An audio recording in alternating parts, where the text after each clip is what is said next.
नमस्कार मित्रांनो, मी अक्षय क्लिक मराठीमध्ये तुमचं स्वागत करतो।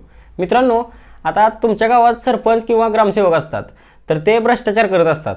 आता सरपंच ग्रामसेवक भ्रष्टाचार करत असताना सगळ्यात मोठा हात असतो म्हणजे सरपंचाचा। आता सरपंचाला आपण निवडून दिलेलं असतं। सरपंचाला ज्या वेळेला गावात निवडून दिलेलं असतो तर त्यावेळेस आपल्या मनात असतं की आयला हे चांगलं काम करेल किंवा गावची प्रगती करेल, पण हे पैसे खात असते। तर आता त्या सरपंचावरती अविश्वास ठराव कसा दाखल करायचा, म्हणजे सरपंचाला त्याच्या पदावरनं पाय उतार कसं करायला लावायचं ते मी तुम्हाला या व्हिडिओच्या माध्यमातून सांगणार आहे मित्रांनो। म्हणजेच आपल्या सरपंच जो असतो तर त्या सरपंचाला आपल्या पदावरून कसं काढून टाकायचं ते तुम्हाला मी या व्हिडिओच्या माध्यमातून सांगणार आहे मित्रांनो। सरपंचावरती अविश्वास ठराव कसा काय घ्यायचा ते मी तुम्हाला या व्हिडिओच्या माध्यमातून सांगणार आहे मित्रांनो। व्हिडिओ शेवटपर्यंत बघायचा आहे जेणेकरून तुम्हाला संपूर्ण माहिती समजेल आणि ही माहिती समजल्यानंतर तुम्ही बेधडक तुमच्या ग्रामपंचायतीत जाऊन बोलू शकताय। तर आता व्हिडिओ आपण सुरू करूया। सर्वप्रथम मित्रांनो, तुम्हाला आता सरपंचावरती अविश्वास ठराव दाखल करायचा आहे तर तुम्हाला कलम माहिती असणं गरजेचं आहे।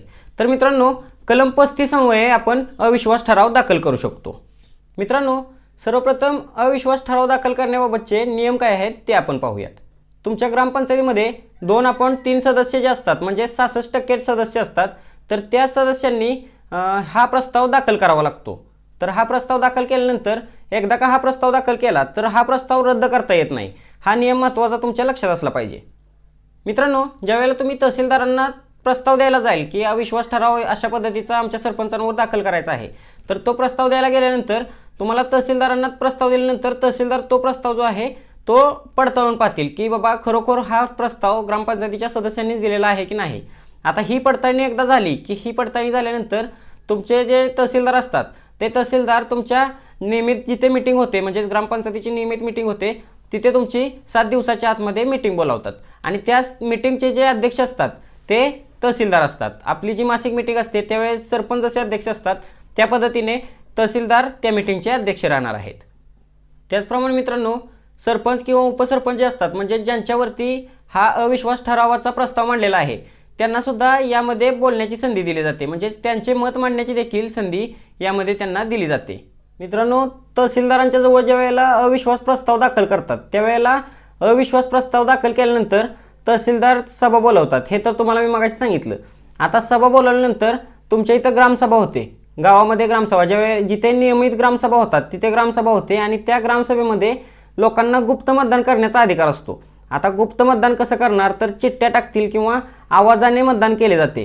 तर चिठ्ठ्या टाकून जर का गुप्त मतदान केलं तर 75% जर का मतदान भरलं सरपंचाच्या विरोधात तर सरपंचाला त्याच्या पदावरून पाय उतार व्हावं लागतं। म्हणजेच लोकांनी जर का 75% सरपंचाच्या विरोधात मतदान केलं किंवा उपसरपंचाचा जर प्रस्ताव दाखल केला असेल तर उपसरपंचाच्या विरोधात मतदान केलं तर उपसरपंच किंवा सरपंच जो कोणी असेल त्यांना आपल्या पदावरून पाय उतार व्हावं लागतं। अशा पद्धतीचा मित्रांनो हा देखील एक नियम आहे।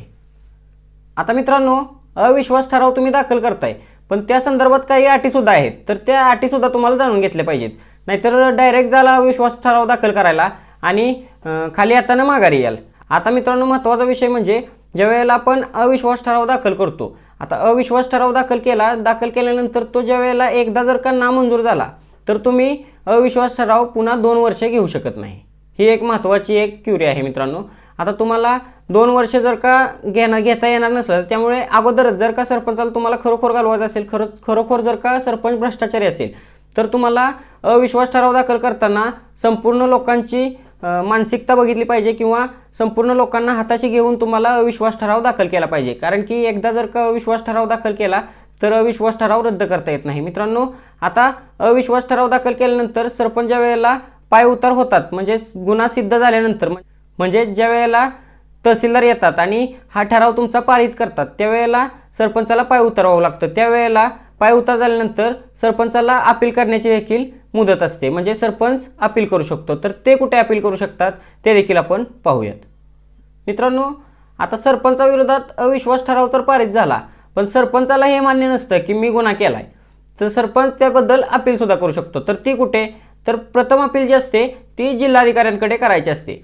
ते सुद्धा ठराव ज्या वेळेला पारित होतो त्या दिवसापासून 7 दिवसाच्या आतमध्ये त्यांनी अपील करायची असते। आता अपील तर केलं पण अपील केल्यानंतर त्यांच्या जिल्हाधिकाऱ्यांकडून त्यांना 15 दिवसामध्ये त्यांचा निर्णय येतो। आता त्यांचा निर्णय देखील सरपंचांना मान्य नसला तर पुढचा पर्याय आहे। पुढचा पर्याय काय, तर ते विभागीय आयुक्तांकडे पुन्हा तक्रार करू शकतात, म्हणजेच अपील करू शकतात। आता तिथून देखील त्यांना 15 दिवसाच्या आतमध्ये निर्णय देतात. आता तिथला जर का त्यांना निर्णय मान्य नसेल तर सरपंच जे आहेत ते राज्य सरकारकडे अपील करू शकतात. आता राज्य सरकारकडे ज्या वेळेला अपील करतात त्यावेळेला राज्य सरकारचा निर्णय देण्याचा कालावधी हा 30 दिवसाचा असतो. आता 30 दिवसामध्ये जर का त्यांनी दिलं आणि 30 दिवसामध्ये जर का सरपंचाच्या विरोधातच जर का त्यांनी देखील निर्णय दिला तर सरपंचाला हा शेवटचा अंतिम निकाल म्हणून सरपंच पद सोडावे लागते. मित्रांनो, आपल्या चॅनेलला जर का तुम्हाला जर का ह्या योजना सर्वात अगोदर पाहिजे असतील तर आपल्या चॅनेलला लगेच सबस्क्राईब करून ठेवायचं आहे, कारण अशाच पद्धतीचे नवनवीन कंटेंट आपल्यापर्यंत आम्ही पोहोचवत असतो. तर चला मित्रांनो, आजच्या व्हिडिओमध्ये एवढंच. भेटूया अशाच एका नवीन व्हिडिओमध्ये. तोपर्यंत जय हिंद, जय महाराष्ट्र, जय शिवराय.